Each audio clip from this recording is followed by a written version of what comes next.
Hello friends, मैं हूं doctor R के सिन्हा। आर के इंग्लिश एक्सपर्ट की तरफ से आप सभी का वेलकम है। आज के वीडियो लेक्चर में हम लोग कंडीशनल पार्ट 2 में इफ़ के साथ हैड का प्रयोग पढ़ने जा रहे हैं। इसके पहले वीडियो वाले लेक्चर में मैंने इफ़ के बाद वर्क का प्रयोग पढ़ाया था, लेकिन आज हैड का प्रयोग पढ़ेंगे। तो चलिए इफ़ के साथ हैड का प्रयोग कैसे करते हैं इसे डिटेल देखते हैं। यहाँ लिखा है कि यदि मेरे पास समय होता तो आपसे बात कर लेता। इसकी जो सिम्टम है, जो पहचान है, पास होता यानी होता। जब होता होती होते आते हैं तो डेफिनेटली वो कंडीशनल सेंटेंस होते हैं। कंडीशनल में अनरियल कंडीशन, जो असंभव है, जो कभी सत्य नहीं हो सकता है। ता है, ती है, ते है, प्रेजेंट इंडेफिनिट टेंस। और होता होती होते ये प्रेजेंट इंडेफिनिट बिल्कुल नहीं, बल्कि ये आपका है अनरियल कंडीशन। यह लिखा है कि यदि मेरे पास समय होता, अब देखिए ना, होता तो आपसे बात कर लेता।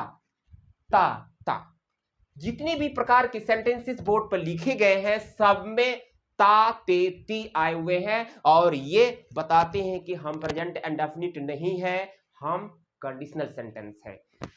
मेरे पास समय होता, अब मेरे की मीनिंग, यदि की मीनिंग यहां पर हम इफ तो लगाएंगे, और मेरे की मीनिंग आपके चल रहा होगा दिमाग में कि पक्का कि माई लगेगा। नहीं लगेगा, माई का प्रयोग बिल्कुल नहीं होगा। क्यों? उसका भी ट्रिक है।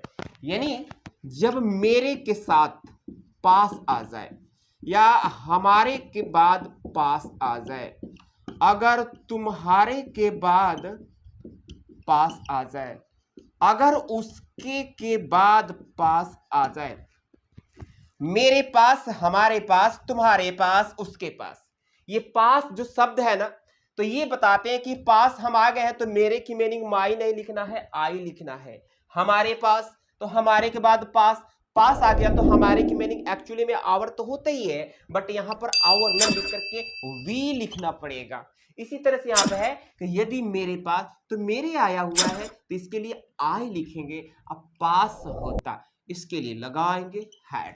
हैड लिखने से पास होता का समय निकल गया। क्या होता? Time. If I had time, तो के लिए शुरू से ही कॉमा लगा रहे हैं, कॉमा लगेगा।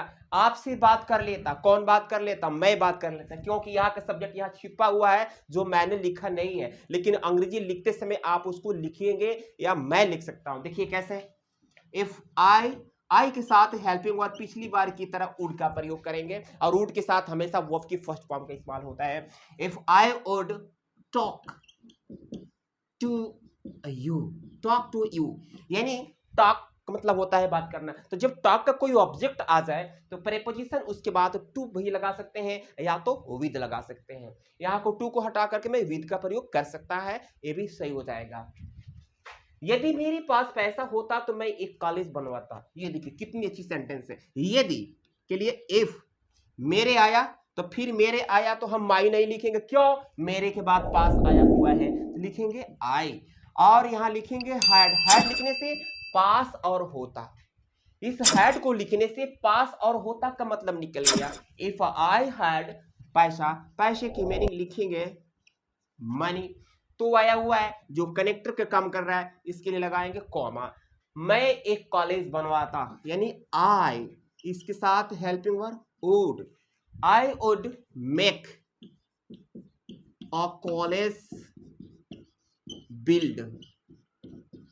यहां पर मेक का मतलब जब भी काम अपने से न करके किसी दूसरे से करवाते हैं तो वहां पर मेक का प्रयोग करेंगे। और मेक ए कॉलेज बिल्ड, घर बनाने की मीनिंग, कोई बिल्डिंग बनाने की मीनिंग बिल्ड होता है, मेक का प्रयोग नहीं करते हैं।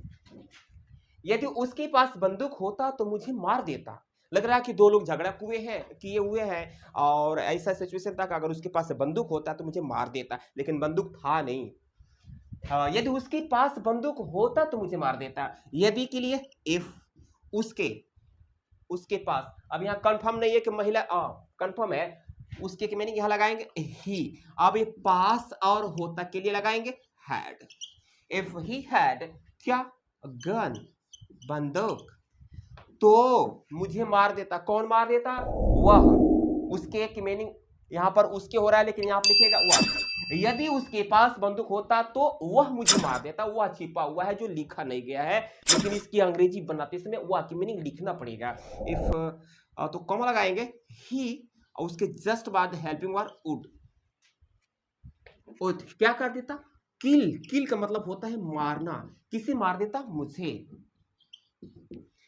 If he had a gun he would kill me. यदि हमारे पास कपड़े होते तो शरारती बच्चों को बांटते। यदि यानी इफ हमारे की मीनिंग और होता है, बट हम नहीं लिखेंगे, क्यों, पास आया हुआ ना इसलिए।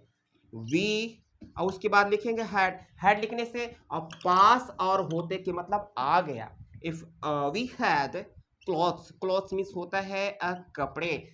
तो आया, तो के लिए फिर यहाँ पर कॉमा का इस्तेमाल करेंगे। शरारती बच्चों को बांटते, कौन बांटते, हम लोग।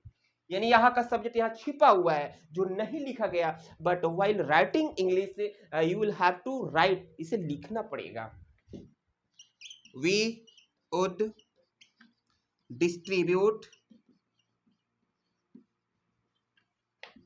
To the refugee